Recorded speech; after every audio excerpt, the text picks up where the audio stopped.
Bonsoir à tous et bienvenue dans ce point de l'actualité. Le 28 septembre marque la journée mondiale de lutte contre la rage.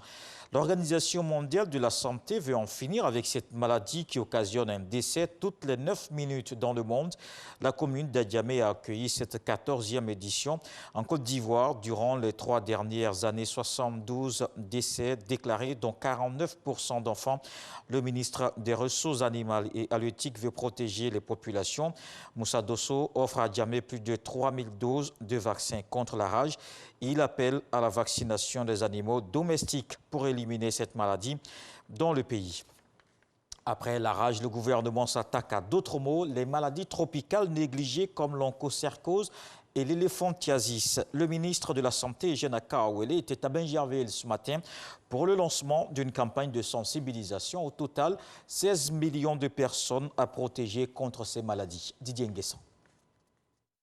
Cet élève reçoit une dose de médicaments en prévention contre une vingtaine de maladies, désignées par l'OMS sous le vocable de maladies tropicales négligées.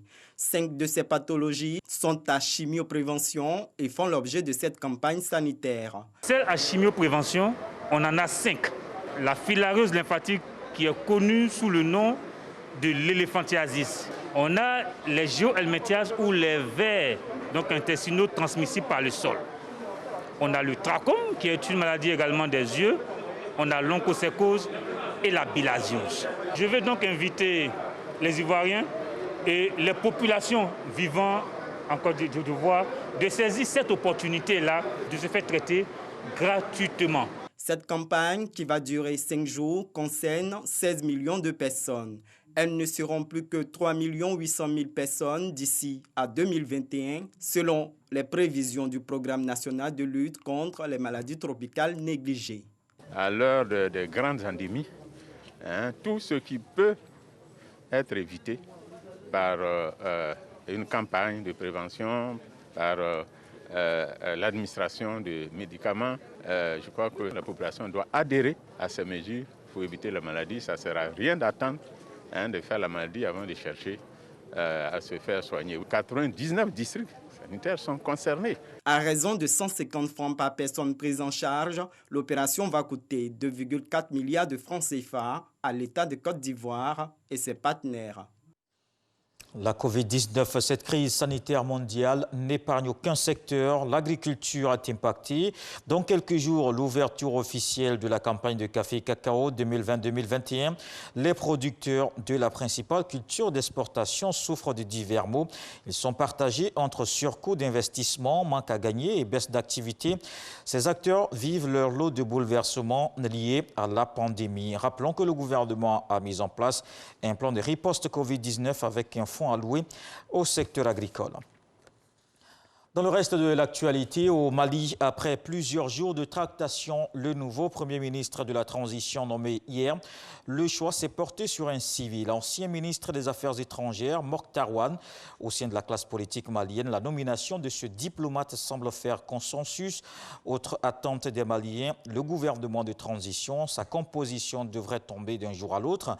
La CEDEAO avait indiqué qu'il fallait revoir la copie de la charte en élevant la disposition selon laquelle le chef des putschistes peut remplacer en cas d'empêchement le président de transition. La réaction de l'organisation sous-régionale est attendue concernant la levée ou non des sanctions. En Mauritanie, le procureur de la République de Nouakchott-Ouest a interdit vendredi soir à Mohamed Ould Abdelaziz de quitter la capitale durant l'enquête en cours. Plus de 300 personnes, dont l'ancien chef de l'État et plusieurs membres de sa famille, soupçonnés de corruption et de détournement de deniers publics entre 2008 et 2019 sont concernés. Ses avocats s'étonnent de cette décision de la justice. L'ancien président est régulièrement convoqué par les enquêteurs comme ce dimanche. Une fois de plus, Mohamed Ould Abdelaziz s'est muré dans le silence, une stratégie conforme à la loi fondamentale mauritanienne selon la défense. Aux États-Unis, pour terminer, c'est un sujet qui alimente de nombreuses spéculations. Depuis 4 ans, les impôts de Donald Trump. Dans une enquête exclusive, le New York Times révèle des informations. Le quotidien dit avoir eu accès à des déclarations d'impôts de l'ex-magnat de l'immobilier sur 20 ans. Le confrère assure que sur la centaine de sociétés détenues par le président, plusieurs seraient en difficulté. Chaque année, Donald Trump aurait déclaré plus de pertes que de gains. C'est ainsi qu'il n'aurait payé que $750 en 2016 et rien payé du tout depuis qu'il est à la Maison-Blanche. Le principal intéressé rejette le tout en bloc. Restez sur RTI et tout de suite les infos régionales. Le journal c'est à 20 h. Je vous retrouve avec beaucoup de plaisir.